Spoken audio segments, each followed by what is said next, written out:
And as soon as they touch hands, the paper tray turns into a very large, straight-on, hard-on coming out of Barry Nelson. Hay personas que se toman El Resplandor muy en serio, y créeme que realmente digo muy en serio. Y digo, es una de las películas de terror más icónicas, importantes e influenciales para el género. Es un clásico por una razón. Como todo el arte, es subjetivo. Hay personas a las que les gusta El Resplandor y hay personas a las que no. Y entiendo si no te gusta la película. Puede llegar a ser muy lenta y no es una adaptación muy fiel a la obra original de Stephen King. Al mismo tiempo, entiendo si eres una de esas personas que les encanta esta película. Es una película muy tensa y visualmente muy buena. Lo que no entiendo son las teorías conspirativas que existen alrededor de la película del Resplandor. Son una cosa realmente muy loca. En 2012 estaban pasando cosas muy extrañas. El mundo se iba a terminar, cosa que no pasó, y el documental Room 237 se estrenaba. Y honestamente me hubiera gustado que el mundo se hubiera acabado para que esta abominación hubiera salido a la luz.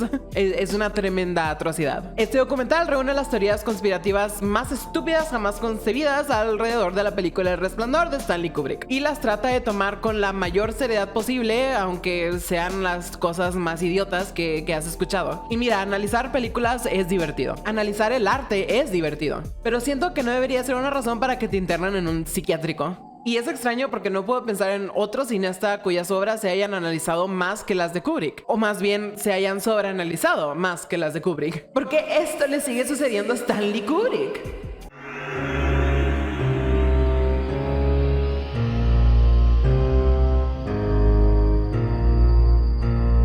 Kubrick era un chico listo, no hay manera de negar eso. El hombre era un genio y eso es un problema. Los seres humanos tendemos a idolatrar a los genios, a toda clase de genios, pero mucho más en específico a los genios artistas. Y me imagino que esto se debe a que hace mucho tiempo atrás cualquier cosa que se le considerara talento no era talento, sino era considerado como que inspiración divina. Realmente no era la persona que hacía esa obra, sino Dios que le mandaba la inspiración. Con el tiempo eso se deja de lado y comenzamos a percibir a los artistas como lo que realmente son, personas que tienen un talento. Y supongo que eso es lo que nos asombra, que alguien de nuestra propia especie con quien yo me puedo relacionar y decir, mira, es como yo, haya creado semejante obra de arte. Nos hace sentir mejor con nosotros mismos, los idealizamos. Muchas veces olvidamos que los genios son seres humanos, no son perfectos. Y no digo esto en el aspecto de que, oh my god, funaron a mi artista favorito. No puede ser. No, me refiero a esta cuestión de este artista ha hecho muchas cosas que me gustan, pero esta cosa que hizo no me gusta como las otras. Hay mucha gente que no puede procesar que el hecho de que su artista favorito haya hecho algo que no les convence, simplemente no lo pueden procesar, ¿sabes? No pueden procesar que no les guste. Durante las entrevistas de este documental, que por cierto solo son entrevistas con metraje del Resplandor ahí atrás, parece más un video de YouTube que un documental de verdad, pero pues bueno, hay una que otra entrevista que nos da a entender que a esas personas no les gustó El Resplandor inicialmente.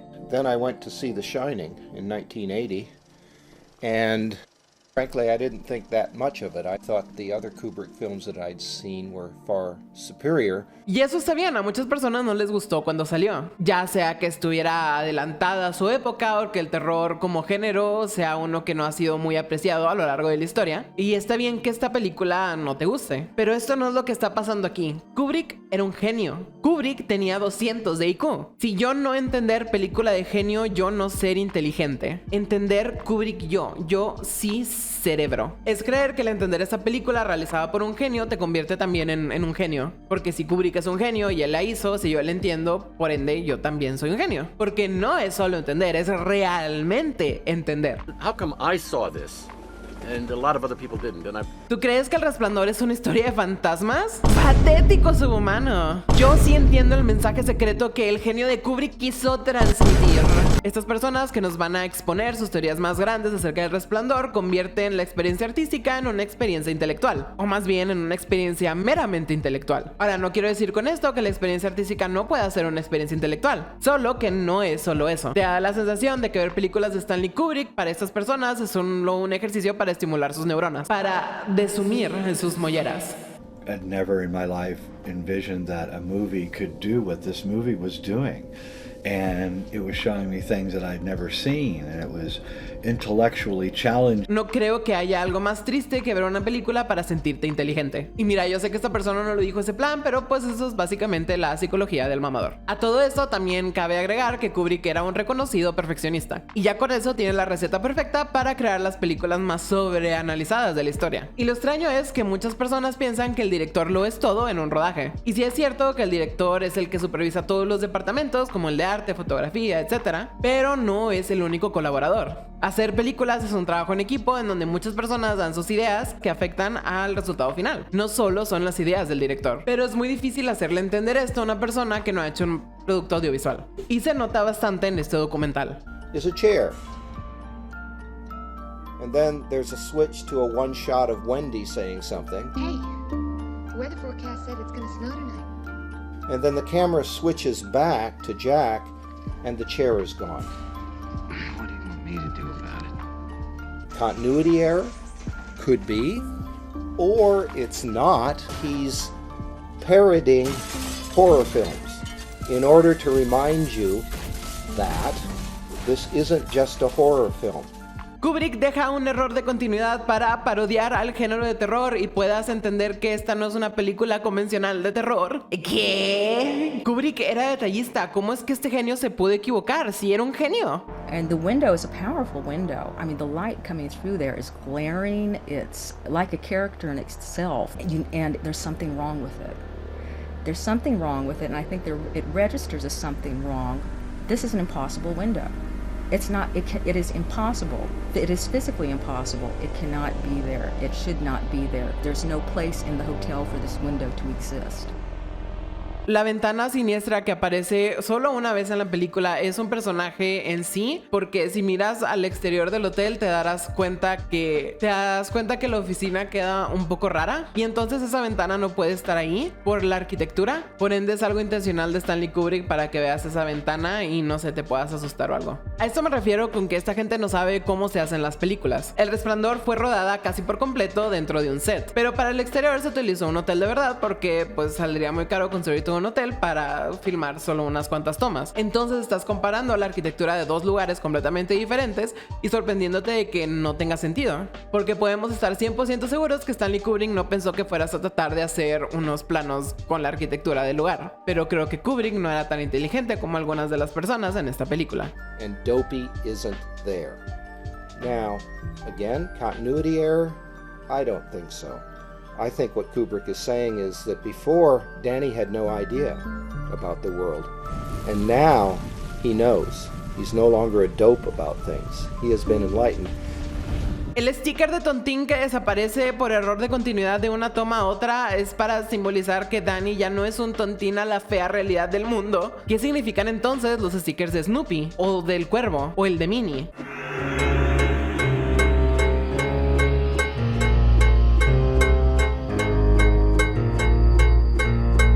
Una de las teorías más golpeadas de la cabeza cuando era bebé es la de que El Resplandor es realmente acerca del mito del Teseo y el Minotauro. That's not a skier.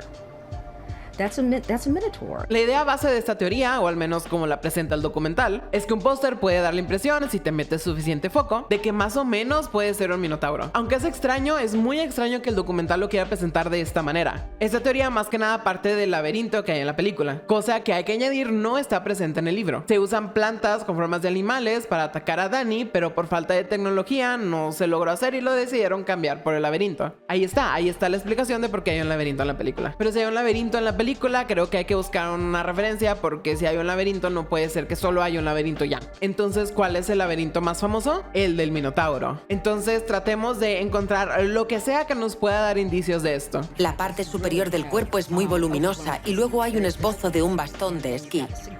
No está ahí, es solo un esbozo. No es que el esquiador esté mamado, es que para esquiar se necesita nieve y para la nieve se necesita frío y para el frío necesitas un abrigo y los abrigos tienden a ser muy bultosos. todos. Ahí está el bastón de esquiar, déjame lo ignoro para mi conveniencia. Y las extremidades inferiores adoptan una posición parecida a la de un minotauro. ¿Cómo es esa la estructura de un minotauro cuando claramente el esquiador está dando un salto en el aire? Y puedes ver su cola. Hay una cola que me saqué de mi propia cola. Toda esta descripción de un minotauro para ignorar el hecho que lo más importante para la silueta de un minotauro son los cuernos. Y entonces no tiene la figura, le faltan los cuernos, pero pues ignoremos eso. Y al otro lado de la puerta vemos a un cowboy sobre un caballo salvaje. Ignoremos que lo que está en el otro póster es un vaquero y no un toro. Supongo que si piensas en vaqueros lo suficiente, puedes llegar a la conclusión de vacas. Realmente no creo que llegues tan rápido a toros, pero pues vacas se parece más o menos. Un argumento muy muy fuerte. En la pared hay un cuadro de un nativo americano con un sombrero de búfalo.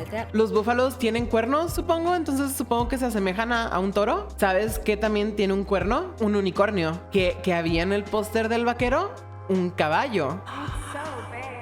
Háganme un documental. Luego se pone a hablar acerca de cómo el póster dice monarca y cómo eso se relaciona con las estrellas y el nombre del minotauro y que eso es un indicio. Una simple búsqueda de Google nos dice que Monarch es el nombre de una montaña muy popular para esquiar. Y wow, esto realmente me cansó un poco. Y creo que es un muy buen momento para hablar acerca de la muerte del autor, porque este documental solo lo menciona una vez. Un documental acerca de análisis fílmico, de análisis artístico que no menciona la muerte del autor. Bueno, solo una vez, La muerte del autor es un concepto creado por el filósofo Roland Barthes en su ensayo homónimo. Lo que quiere decir esto es que el autor no es la única fuente de significado de un texto. El lector es el quien le otorga el significado utilizando su propio contexto. Y por texto, para aclarar, no se refiere a un texto literario específicamente, sino a cualquier tipo de obra de arte. ¿Esto quiere decir que las intenciones de Kubrick son irrelevantes? No, para nada. Esto solo quiere decir que el mensaje que quisiera transmitir Kubrick en su obra no es el más relevante. Lo que hace Barthes es decir que limitar el significado de una obra solamente al significado que le da el autor es extremadamente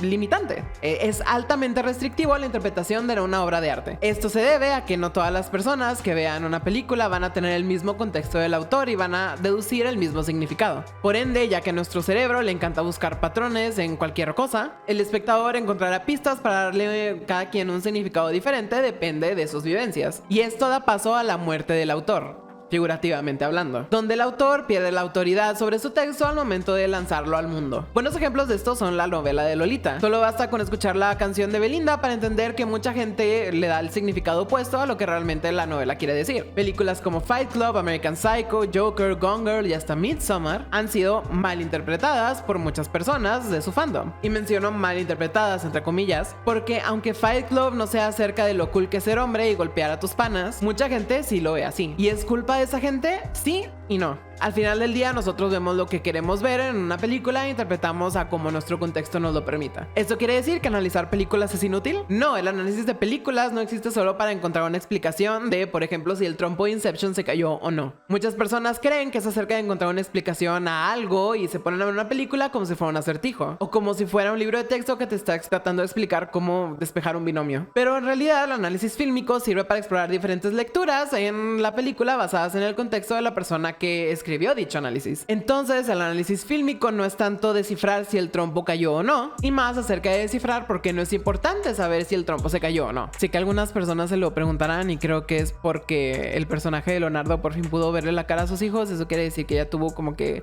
el avance de su arco de personaje y también el avance temático de la película, y por eso el trompo se queda girando, porque es un final abierto que realmente no deja muchas preguntas abiertas, solamente deja esa pregunta abierta, porque la película ya entonces tiene su cierre temático y por eso el final abierto funciona bien. El análisis de película nos sirve para ver una película con una perspectiva diferente. Puede que ya tengas una perspectiva diferente, pero al leer el análisis puedas volver a ver esa película y buscar esos detalles que mencionó el análisis. ¿Esto tiene que cambiar tu propia perspectiva, tu propia interpretación? No, no realmente. Siempre puedes adoptar una nueva perspectiva, pero no necesariamente tienes que cambiarla porque alguien dijo que significaba algo diferente a lo que tú piensas de la película. Una obra de arte puede representar algo para ti y eso es lo que la hace especial y eso es lo que la hace de tu película favorita. Eso es lo cool del arte, en mi opinión. Habiendo hablado de la muerte del autor, ¿esto quiere decir que el análisis de mi amiga la Minotaura es válido? No, porque para ser burra hay que saber rebuznar.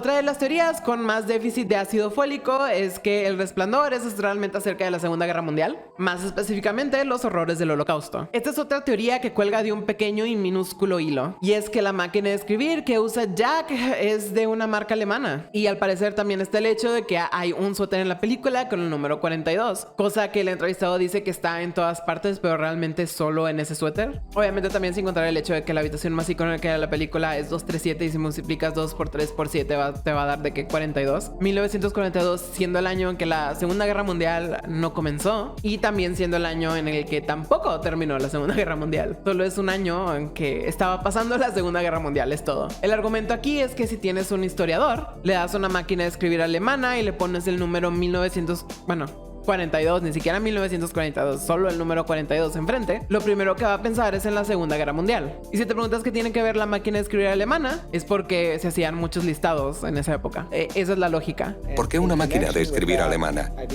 Y en relación a esto, empecé a ver el número 42 por todas partes.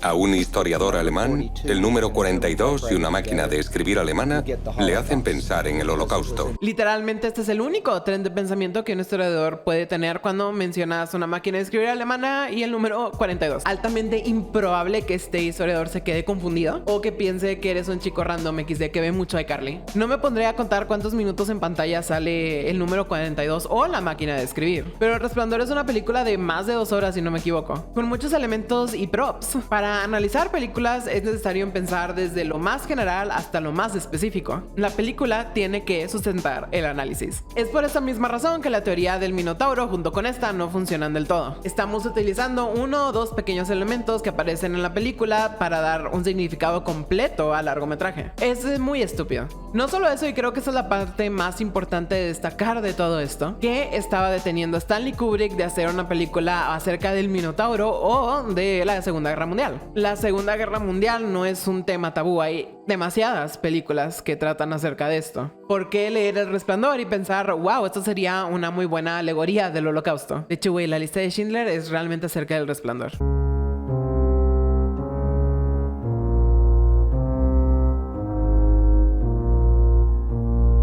Habrás notado que las dos grandes teorías pasadas no son realmente teorías conspirativas y solo son análisis pendejos de esta película. Análisis pendejos de gente que sobreanaliza una película. Y sí encuentro la ironía de que yo estoy sobreanalizando esta película. Entonces, ¿acaso he hecho clickbait? No. El documental muy claramente nos quiere presentar estos análisis como si fueran una teoría conspirativa. Como si hubiese algo detrás de estas interpretaciones que fuera de relevancia histórica. Como si fuera una revelación. No lo son, porque aunque esta gente tuviera razón, aunque si alguien se encontrara un diario de Stanley Kubrick en donde afirme que El Resplandor es acerca del Holocausto y el mito del Minotauro, ¿qué pasaría? Absolutamente nada. No hay impacto histórico y, como mencioné en la muerte del autor, realmente no cambia la interpretación de nadie, no importa. Ahora, la siguiente teoría, aunque sigue siendo un análisis muy falto de oxígeno, comienza a entrar en los terrenos de la conspiranoia un poco más. Lo hicimos, estamos entrando al manicomio. Aunque sigue siendo el pabellón de vigilancia mínima, aquí todavía no hay nada peligroso. Me fijé en la lata de levadura. La primera vez que la vi solo aparece una en la que se podía leer completamente la palabra Calumet, sin ninguna duplicidad, a diferencia de las gemelas. Y es una pipa de la paz honesta entre ellos. La otra ocasión en la que las vemos están cuidadosamente colocadas detrás de Jack Nicholson, mientras habla con Grady. Hay unas 6 o 7, y están colocadas de tal forma que la palabra Calumet no se lee completamente. Lo que he interpretado como una pipa de la paz, un trato deshonesto entre ellos. Esta teoría se basa en que hay una lata de Calumet, que es un polvo para hornear. Esta lata contiene la imagen de un nativo americano y aparte el Calumet es el nombre de la pipa de la paz. En conjunto a esto, el hotel está adornado por varias cosas de la cultura nativoamericana, lo cual obviamente quiere decir que El Resplandor es acerca del genocidio nativoamericano a manos de los colonizadores británicos. ¿Qué más? ¿De qué más se podría tratar El Resplandor? Como lo viste en el último punto y la razón por la cual no quiero quiero hacer esta teoría su propia parte. Es un análisis que solo se sostiene con los pequeños detalles. Pequeños detalles que no están ahí toda la película y que se pueden encontrar razones mucho más razonables para explicarlo. Como por ejemplo lo de la decoración. El Hotel Overlook se encuentra en Colorado. Colorado es la tierra natal de varias tribus nativoamericanas y tiene sentido que el hotel tenga estas decoraciones. Y lo del polvo para hornear, si significa algo en específico ese pequeño elemento del background en los props. Hay que también pensar qué significan las latas de Tang que están al lado de la lata de Calumet. ¿Por qué un pequeño elemento significa algo y otro pequeño elemento no significa nada? Lo que sí quiero destacar de esta teoría es que el entrevistado también dice que es parte del marketing británico de la película. La ola de terror que arrasó Estados Unidos. Kubrick supervisaba los carteles con detalle. Tuve que leerlo 2 veces. Recuerdo que al verlo pensé, ¿a qué se refiere? ¿Podías pensar, se refiere al impacto del libro El Resplandor? Quizás. ¿Al éxito del que gozaba la película allí? Quizás, pero no encajaba. La ola de terror que arrasó Estados Unidos desde Portland, Maine, hasta Portland, Oregón, fue la ola genocida de hombres blancos que con sus hachas lo arrasaron todo para extraer recursos. Como ya lo dije antes, siento que estas personas realmente no saben cómo funciona hacer películas y cómo funcionan los departamentos. El departamento de marketing tiene su propio director, tiene su propio jefe y tienen muchas personas que hacen taglines. Y sí, no dudo que Kubrick hubiera intervenido. Y puedes investigar, monitoreaba bastante la creación del póster de sus películas. Sin embargo, no encontré nada que afirmara que Kubrick se interviniera en la creación de los taglines. Con esta teoría podríamos aplicar lo mismo de por qué Kubrick hizo una película acerca de un tema alegórico en lugar de hacerla del tema real. Sí, pero también no. Aquí sí podemos encontrar una pequeña conspiración. ¡Woo! ¡Lo logramos! ¡Wow, wow, wow, wow!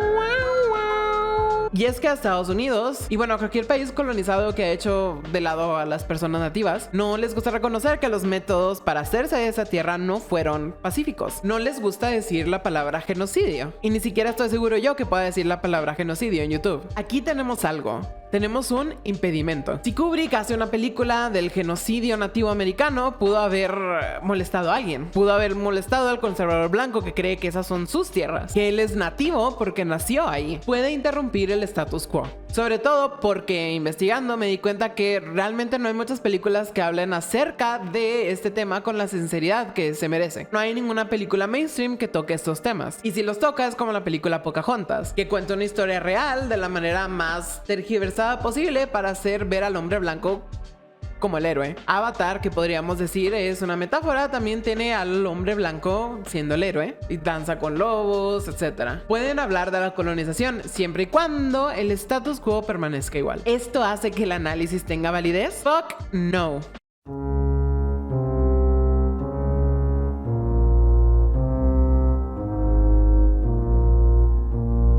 Hemos llegado, esto es la verdadera gran conspiración alrededor del Resplandor. Y es que Stanley Kubrick dirigió el aterrizaje a la luna y nos reveló su secreto a través de esta película. El entrevistado parte de la idea de que cada vez que Stanley Kubrick hace un cambio a la novela de Stephen King es para darnos una pista que diga, hey, yo fabriqué el aterrizaje a la luna. Más específicamente, el viaje emocional que tuvo que pasar Stanley Kubrick para hacer semejante cosa como falsificar el aterrizaje a la luna. Cuando recibí mi copia en Blu-ray de El Resplandor, la puse en mi reproductor Blu-ray y la vi una noche y me di cuenta de que todo lo que uno podía imaginar sobre lo que tuvo que soportar haciendo la farsa del alunizaje estaba ahí, y de que cada vez que se desviaba de la novela de Stephen King lo hacía precisamente hacia este mismo tema. Esto es claramente ilógico porque estamos partiendo de la suposición. No. La afirmación de que Kubrick realizó el aterrizaje a la luna. No se está examinando la película y llegando a una conclusión. Se está afirmando la hipótesis y luego examinando la película para encontrar evidencia que reafirma a la hipótesis. Esto es sesgo de confirmación. El sesgo de confirmación es un fenómeno cognitivo en donde una persona tiende a buscar, interpretar o hasta recordar información que confirme alguna creencia que esta persona tenga. No solo eso, estas personas tienden a descartar datos e información que contradiga sus creencias. Y por lo general esto sucede de manera inconsciente y es de lo más normal. Nuestra percepción del mundo está limitada a nuestra experiencia subjetiva. Esto nos hace moldear al universo como nosotros lo hemos experimentado. Cuando hay algo contradictorio a lo que nosotros ya creíamos, tendemos a buscar un razonamiento donde podamos preservar nuestra antigua percepción de la vida y aceptar la idea contraria al mismo tiempo, o simplemente la descartamos. Todos lo hemos hecho alguna vez en nuestra vida. Entonces, si ya tienes la creencia que el aterrizaje a la luna fue falso y que Kubrick lo fabricó, no es extraño ver alguna de sus películas y encontrar indicios. Allí estarán porque tu mente los va a fabricar, estén en la película o no. Lo que hace el entrevistador, que se me hace extrañamente estúpido, es preguntarse el hipotético estado mental de Kubrick, lo cual solo trae mayores problemas a su teoría. ¿Cómo es que esta persona puede saber los pensamientos de otra persona? Incluso si aceptamos la idea de que Kubrick falsificó el aterrizaje a la luna, ¿cómo posiblemente podríamos conocer su estado mental? Lo más probable es que el entrevistador se esté poniendo en esta posición imaginaria y haciéndose preguntas de cómo él se sentiría y luego las aplica a Kubrick, el personaje. Es un razonamiento muy tonto. Y durante la primera hora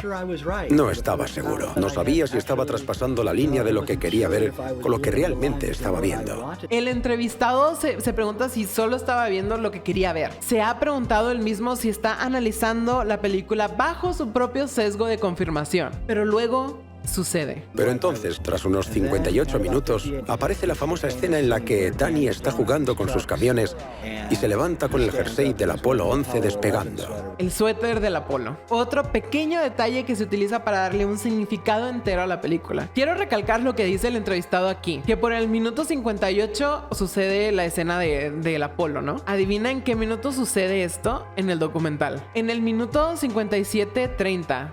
58. Probablemente esto sea una coincidencia. O los creadores de esta cinta pensaron que iba a ser muy gracioso dejar su propia teoría conspirativa también alrededor de esto. Siento que si ya eres este tipo de persona que sobreanaliza una película, tal vez dejar esto ahí puede ser de que un detalle cool. Pero probablemente es una coincidencia. Me estoy volviendo uno de ellos. Y empecé a ver El Resplandor con una intensidad con la que jamás había visto una película. Empecé a mirar la película con gran intensidad. Zoom al tang.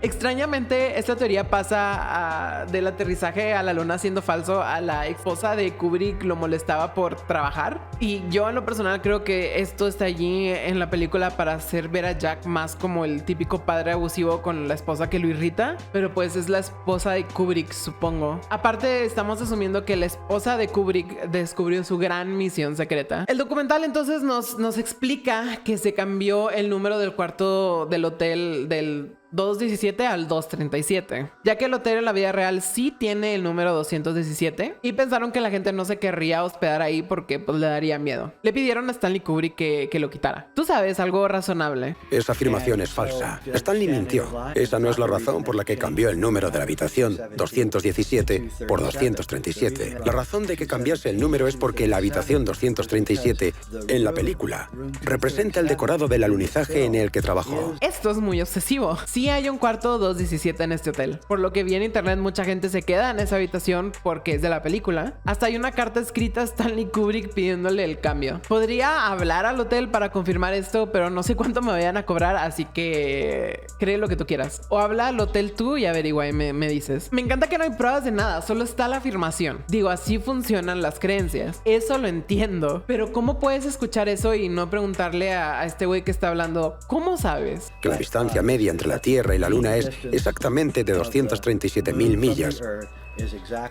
Así que lo cambió para que viéramos que la habitación es la Luna.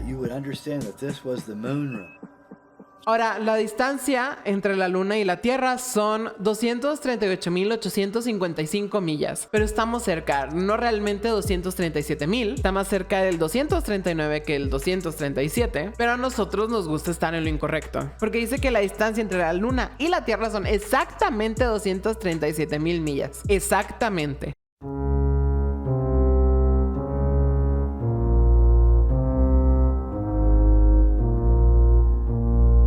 No creo poder seguir hablando más de estas teorías conspirativas. Hay más cosas igualmente estúpidas en este documental, como la manera de ver correctamente la película es al derecho y al revés al mismo tiempo, o que Stanley Kubrick aparece aerografiado en un solo frame de la película en el cielo. Muchas cosas muy locas que honestamente son muy divertidas de ver y lo recomendaría al 100. Ahora, ¿qué aprendimos? ¿Qué aprendimos el día de hoy? Analizar películas es algo que puede ser divertido. Es algo que nos sirve para ver una película con ojos diferentes. Es algo que nos sirve para ver con ojos diferentes películas que amamos. Y que es todo un arte sobre analizar y sobre pensar las cosas. Honestamente, ve el documental y trata de ver la película buscando indicios de estas teorías. Puede que te diviertas encontrando detalles que puedas encajar a estas interpretaciones. No es la mejor manera de analizar algo, pero al final del día, ¿qué importa el verdadero significado de una obra de arte? Cuando se esté acabando el mundo, nadie va a gritar ¡sálvalo a él! Él realmente entiende lo que quiso decir Kubrick en El Resplandor. Digo, probablemente tampoco nadie grite ¡salva al youtuber! O ¡salva al cineasta! Entonces, ¿realmente qué importa? Eventualmente el mundo se va a acabar y El Resplandor va a desaparecer y nadie va a recordar quién era Stanley Kubrick. Supongo que no aprendimos nada, pero al menos fue un video muy divertido de realizar. Like, comenta y comparte. Suscríbete. ¡Woo!